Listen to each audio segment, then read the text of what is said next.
مدير يعني ربنا دلكنا ندب وسوي علمنا سيدو هانجري si aad ugu timaadaan oo dalxiis ugu timaadaan ama maalgashi aad ugu timaadaan hadduu ilaahay yiraahdo waxaan u baahanahay dowladnimadeena inaan dhisano oo aad gacan ka geysataan maamul goboleedyaan leenahay waxaan qaadanay siyaasadda federaalkaan qaadanay oo aan ku shaqeynaa laakiin waxaa jira waxyaabo loo baahan yahay in la caddeeyo oo waayahan dambe saa ula socotaan mugdi badan soo galay oo ah wada shaqaynta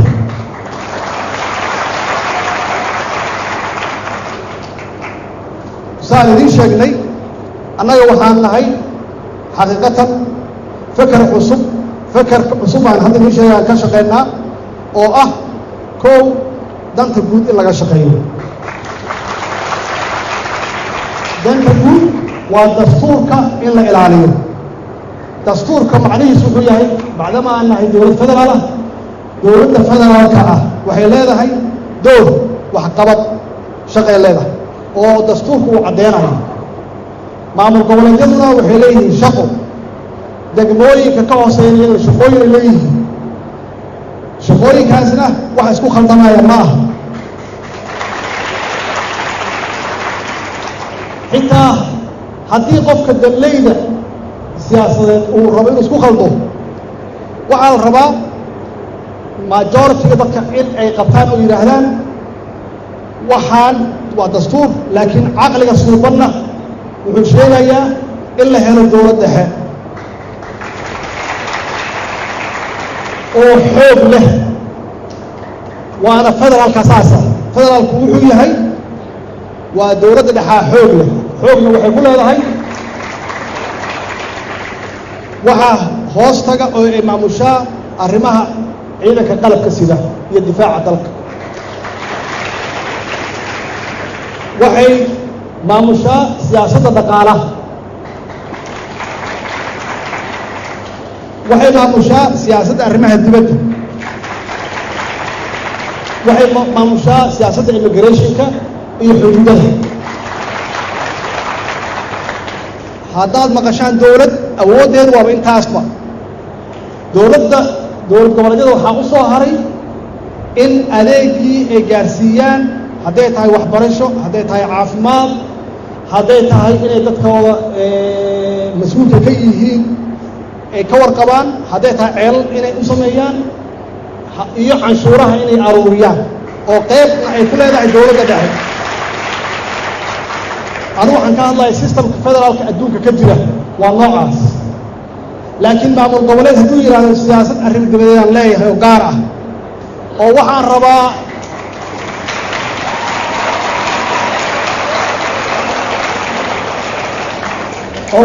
socodka inaan badiyo oo meelo badan tagtago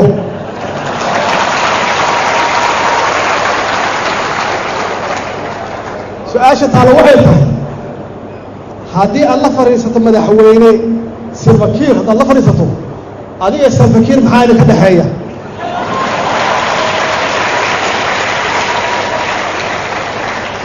maxaa kala siixan kartaan ilaan adigu dowlad goboleeda tahay ninkan wuxuu madax ka yahay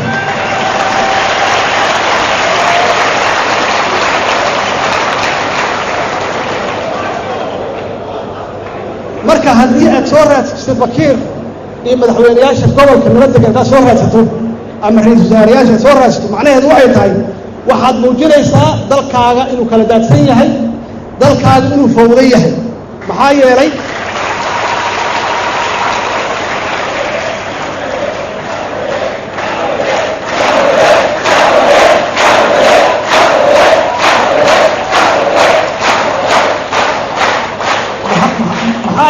maamul goboleedkooda aniga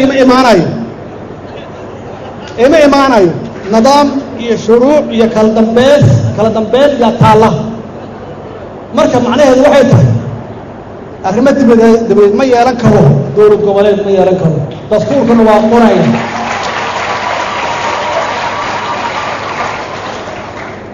ciidamo xuduudada difaaca oo xoogga dalka Soomaaliya la yiraahdo ma yeelan karo iyadana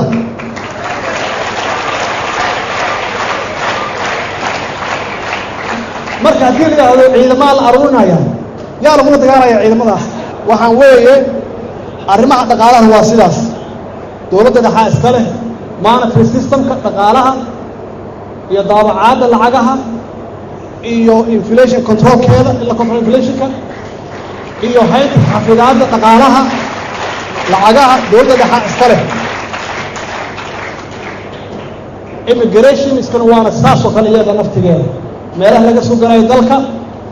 waxa weeye waa meel dowladda dhexe ay gacanta ku hayso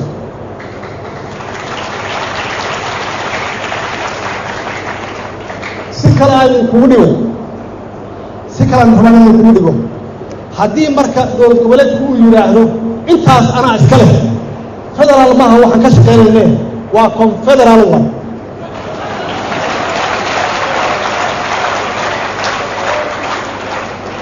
confederalna waa one step away waa hal tallaabay wuxuu jirtaa kala go-id dalkaas inuu kala tago ma rabtaa dalka inuu kala tago idinka ma rabtaa soomaaliya inay kala go-do confederal ma rabtaan waxaan qaadanay federaal awooddiisana uu saas yay ugu qeexan tahay dastuurkeena sidaas darteed waxa la isku haysto waa intaas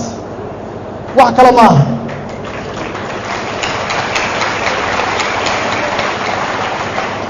waxaan leenahay dhaqankii hore annaga waa diidnay shisheeye nooma imaanayo nama soo fargelinayo shisheeye aan wada hadalno wax walba hana kala gaaraan waxayna aan dhamaysanno annagoo hoosleena bannaanka u soo baxno gudaha wax ka dhac lama oga ceebteena ha laga ilaaliyo shisheeye maxaa yeele shisheeyuhu waxa weeye waa kugu qoslayaane kuguma caawinayaan dhibkaada waa nagu qoslayaan waxay naga dhigayaan waa nagu maadsanayaan markay kaa tagaanna waa kaa sheekaysan waxay leeyihin waxaan xoolaha ah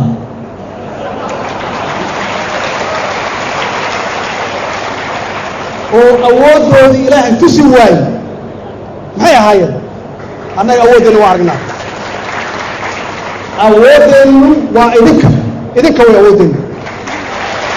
waa shacabka soomaaliyed awoodeennu waa dad diyaarado ma lihin maraakiibna ma lihin laakiin wixii maraakiibta samayn lahaa waa idinkaan idin haysanaa annaga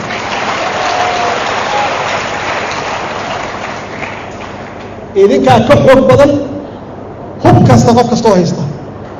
awood kasta qofkii sheegta shacabka soomaaliyeed iyo dowladdiisa hadday wada socdaan cid soo dhex geli karta ma laha laakiin markaan kala qaybsannahay way meesha dhibaatadu ka bilaabanayso annagu waxaan idinka ballan qaadaynaa marka waxaan idinka ballan qaadaynaa dowladnimadeennu inay la tartanto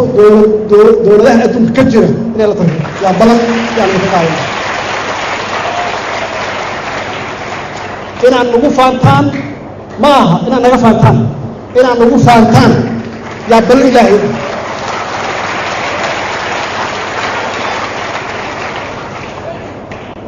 wax yar yay qaadanaysaa marka iyo adkaysi iyo shaqo yay qaadanaysaa haddaad dowladdiina garab taagan tihiin oo hiil iyo hooba u tihiin oo aad gacan buuxdo aad siinaysaan dowladnimada soomaaliya waa dhaqaaqday in sha allah waxaan soo hoynaynaa guul la taaban karo oo ummadda soomaalida meel kasta joogaan ku faanaan hadduu ilaa yidhaahdo marka walaalayaal labadaas feker weeye waxa is haya dad maaha waxa is haya waa laba feker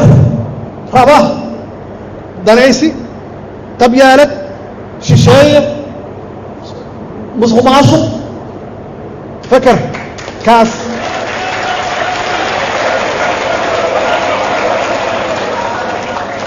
fekerka kalena wuxuu yahay wadaniyad qab soomaaliyeed dowlad wanaag cadaalad qabyaalad in laga fogaado dadka Soomaaliyeed la walaaleeyo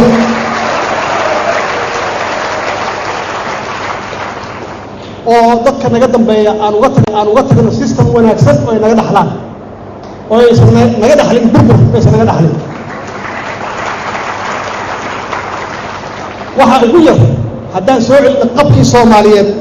iyo dareenkii Soomaalinimo iyo wadaniyadii annagu shaqadeena waa gudan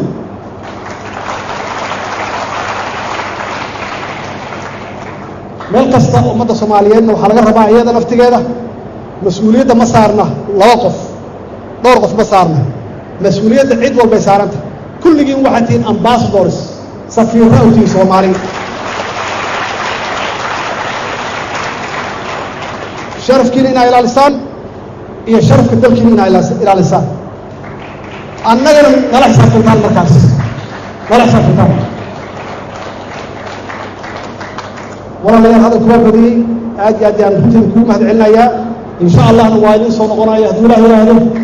shaqada wanaagsan iyo horumarka shaqada wanaagsan